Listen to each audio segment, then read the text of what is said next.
notice that Hassan now is taking you away from Kaaba, because you're going to have to go to the outskirts now. He wants to get you out of the traffic and start taking you to the Maqam Ibrahim area. Now, while you're doing this, and Hassan is giving you the directions, Imam Badawi will remind you to say this ayah that you see that you read usually in Surah Al-Baqarah, وَاتَّخِذُوا مِن مَقَامِ إِبْرَاهِيمَ مُصَلًّى. So you recite this as you are committing to Allah subhanahu wa ta'ala, and Prophet Muhammad sallallahu alaihi wasallam recited this ayah. You're walking toward the Maqam Ibrahim, the station of Ibrahim, and you are reciting this verse from Surah Al-Baqarah. Now, you're going to be settled in a place where you're going to pray the 2 rak'ahs of Maqam Ibrahim. Alhamdulillah, you will be in a designated area, so no pushing, no shoving, no issues. It's no longer allowed like in the past. Maybe when Brother Nazir you did it, it's all that people are crammed behind the maqam, and people would trip over them. And a lot of mess used to happen. Now the soldiers do not allow that to happen. So they don't allow anyone to physically pray behind the station of Ibrahim. But they push you all the way to the back, but you're still aligned to the Kaaba and the station of Ibrahim, which is perfectly fine. So now you have very comfortable, alhamdulillah, space. No one's pushing, no one is shoving. You're not feeling your life. You're not really tripping over anybody. You're not stepping on the shoulder of anyone. So you're good. So now your mind is relaxed, alhamdulillah. You pray the 2 rak'ahs. And it's recommended that the first rak'ah you read which surah? Al-Kafirun. And the second one? The Ikhlas, yes. 2 short surahs, inshallah. When you finish, you will notice that behind you there will be a lot of Zamzam water. Hassan will walk you through it. You will get there, drink more Zamzam, get yourself hydrated. And this is a water that is blessed. Prophet Muhammad said, "Ma'u Zamzam ma shuriba lahu." The Zamzam water is for what you intend. So you make any dua. You intend even for shifa, for blessings, for cure, for protection, anything. Just intend anything and drink it with that intention. And Prophet ﷺ even soaked himself with it. So you can pour it on top of your hair, on your arms, for brothers to soak your beard with. It's all good. Alhamdulillah, just get yourself soaked with this blessed water. As you do that, you're going to start walking, going now to the 3rd pillar, which is the Saee.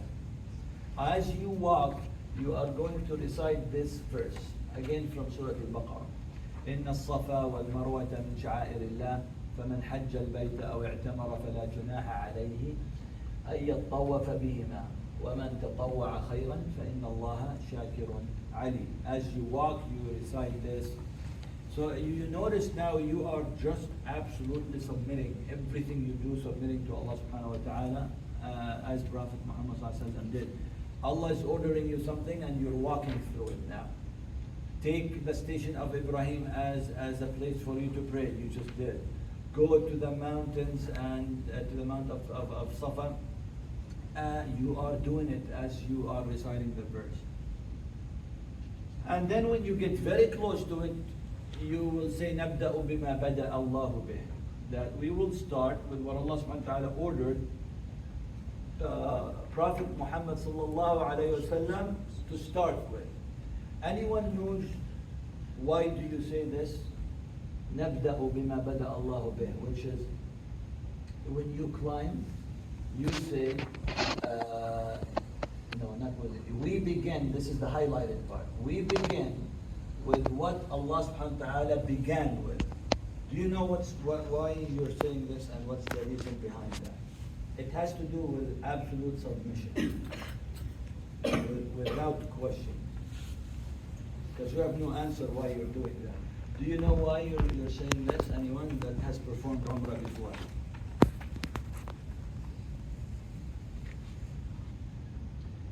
No answer? Okay. I'll give it to you so you can inshallah feel it. This is part of your aqidah and submission, whatever. What you're doing is you're going against the traffic. What you were there very close to the Marwa Mount. So what makes sense is for you to start with the mountain that is right next to you. That's what makes sense. That's what makes common sense.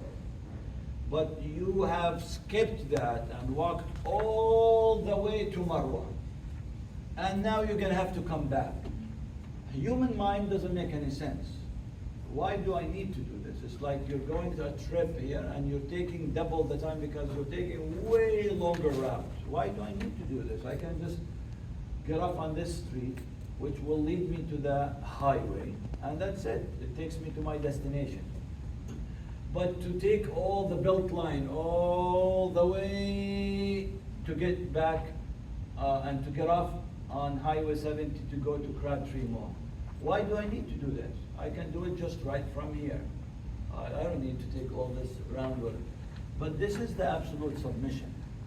This is what Allah subhanahu wa ta'ala wanted for you to not do any ritual acts always with what makes sense to your mind. But rather, I just submit because Allah subhanahu wa ta'ala said, start with the Marwa Mount. That's it. So you're doing it just, that's why you say we begin with what Allah subhanahu wa ta'ala began with. Allah ordered us to start with this, even if it takes me extra half a mile of walk, I'm going to do it, inshallah. Now when you actually get to the top of the mountain, you're going to be able to still see Kaaba. You're going to face the Kaaba, you're going to see the Kaaba, and you're going to say this dua. Allahu Akbar, Allahu Akbar, Allahu Akbar, La ilaha illallah, wahdahu la sharika lah, lahul mulku wa lahul hamdu, yuhyi wa yumit, wa huwa ala kulli shay'in qadir. La ilaha illallah wahdah, la sharika lah. أنجز وعده ونصر عبده وهزم الأحزاب وحده. It is recommended that you say this 3 times.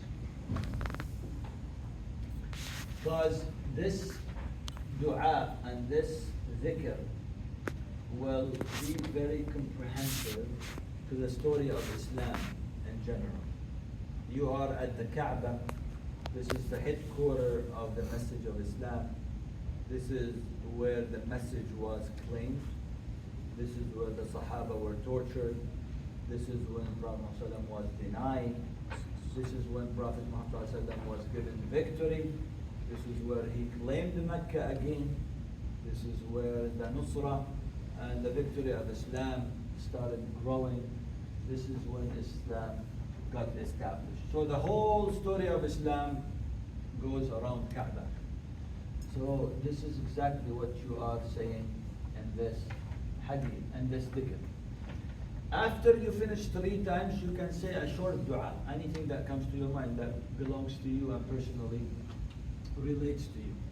Now you're going to be walking toward the Marwa Mount.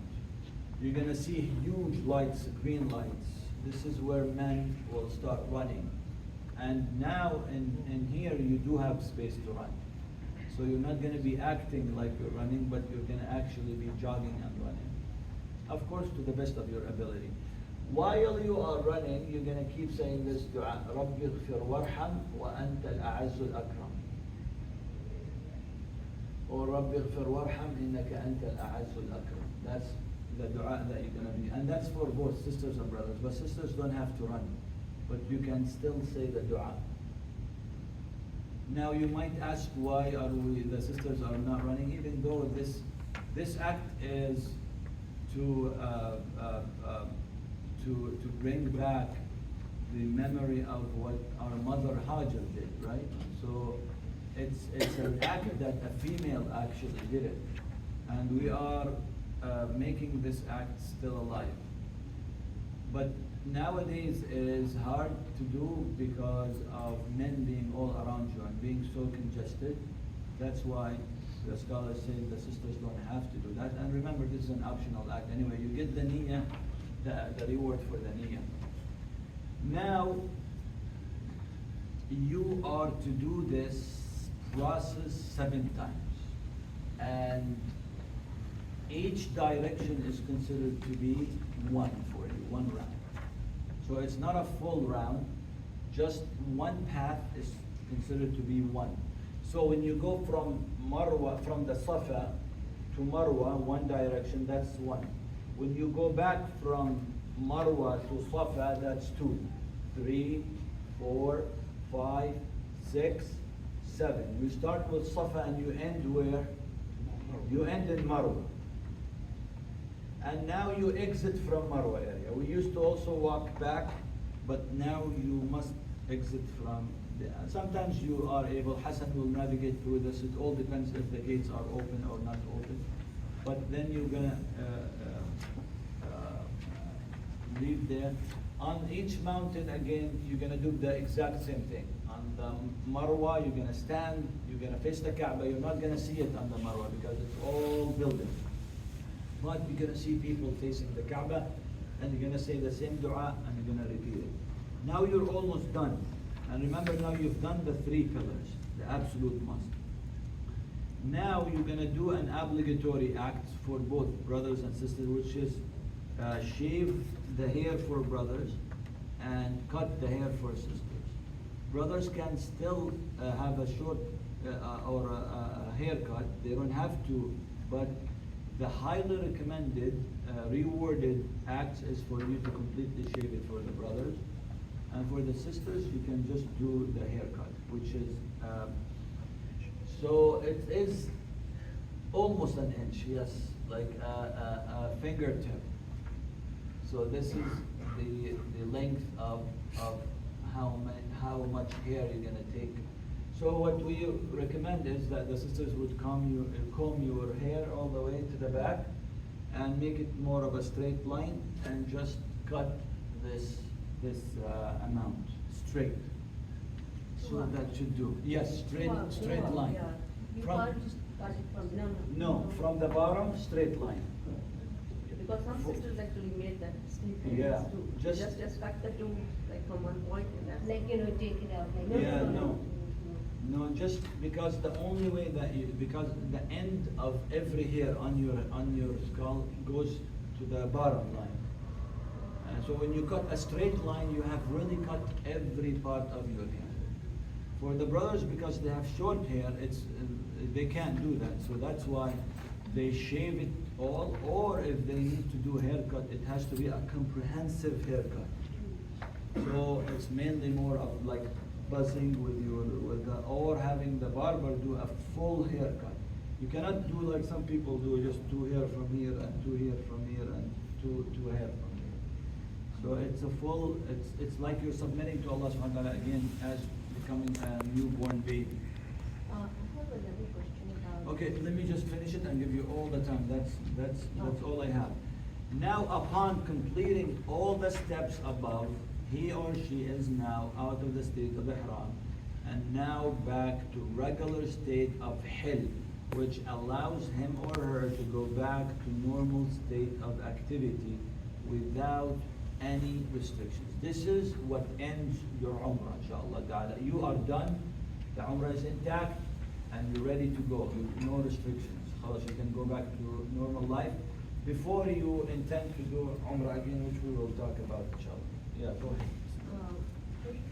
When we say when finished with the dua that forms one complete tawaf, so this tawaf is basically we're talking about from Safa to Marwa, that's tawaf, or No. are we relating the 7 times to the 7 times we like? No, this one, the last one we talked about, is called Saee. Yeah, when you read this, she's confused because the word tawaf is there. See how it says that she walks up to Marwa hill and ascends it and does a form as she did upon Safa, then go to the next one, when finished the dua, that forms one complete tawaf or circle. So she got confused with this word tawaf. Yeah, I see, okay. We might want to take it out, yes. So it's just the Saee. Complete is Saee. one. Yeah, we'll take it out because it does confuse, yes. We call it in Arabiya tawaf because that complete, for us it completes, but I see your point because this might be related to the Kaaba. So it's different. Yeah, we can take it out. And one more thing about the face covering, so sometimes because of a lot of people being there and just for preventive sake, if the females, if they wear a mask, so that touches the face, is that allowed? Like you can wear a mask? That's a very good question. So the face mask was not allowed for both men and women, because also men cannot cover any of their face. But after COVID, the scholars have relaxed, because now in any rules that we talked about, in any restrictions that we talked about, everything drops if it comes to any health-related issues. So some people have knee problem, they have to have like this, what they wrap around their knees. Some people have to have some type of medicine that they have to put on your skin to prevent from sun exposure or whatever reaction. Some cells on it, no problem. Everything that comes to preserve the life which relates to health, it gets dropped. And because of COVID, the scholars have relaxed the issue of the masks. So they don't see a problem of anyone. Actually now, I used to be strict about it. And now I highly recommend everyone to wear a mask. Because it's not just COVID, it is many other sickness. And just a recent story, but khalas, this is the qadr of Allah subhanahu wa ta'ala. But we just learned, one of the recent janazas that we had was a brother that just completed his Umrah but picked up the COVID and reacted to it on the plane. On the plane, he got really, really sick, and then he was admitted to the hospital in New York as they landed. And subhanAllah, he lost his life. So now we can't take these things simply just because we want to relax the rules and say, no, I want to push myself. In the past, it used to be, but now we have a lot of sickness, a lot of viruses, and it's not a normal, even during the time of Prophet Muhammad, the congested gathering of what's around the Kaaba, this is not normal. And it should not be that way, but this is the way they manage things. So they allow everyone to come in, and it gets really, really congested, and you're breathing people's air, basically. So yeah, it is highly, highly possible for you to pick up any virus or any, infection or what have you. So there is no issue with face masks, inshallah, because it's related to health. Yes. For trimming the hair for women, does someone else have to trim the women's hair? Not must someone else has to, but that's definitely would help a lot, because it's very difficult for you to do for your own. So yes, your roommate can do it for you. Sister, but I have heard also a ruling, am I wrong, that a woman can actually cut, doesn't have to go through all the hair, they can just take different parts and just cut. For women, yes, but remember, as I said, this is when we say optional acts, I'm giving you the most rewarded act. Okay. The most rewarded act if you do something that actually is comprehensive. Oh. So you're doing everything, by the book, as it. I have a question. Maybe some of the